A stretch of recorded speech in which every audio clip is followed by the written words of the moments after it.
की आपल्याला आता आणून चालणार नाही, आपल्याला म्हणजे आपल्यात नाही. पण भाजपची जी काही नीती आहे, त्यांनी विधानसभेच्या वेळेला ती नारा दिला होता, बटेंगे तो कटेंगे. आपल्याला वाटलं होतं हिंदू मुसलमान तर केलंच. पण आता मुंबईमध्ये विशेषतः हिंदूंमध्ये मारामारी लावली. पण हिंदी सक्तीची करायची. पण हिंदी सक्तीची झाली, पण ज्या हिंदी भाषेला वाचवलं होतं हिंदी सक्ती तर होऊ देणारच नाही.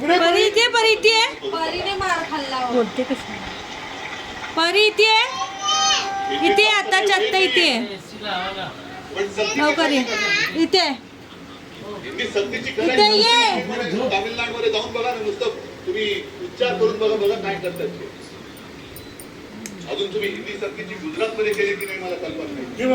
हे काय गुजरातमध्ये करा ना, तिकडे जाऊन बोला. तिकडे हे काय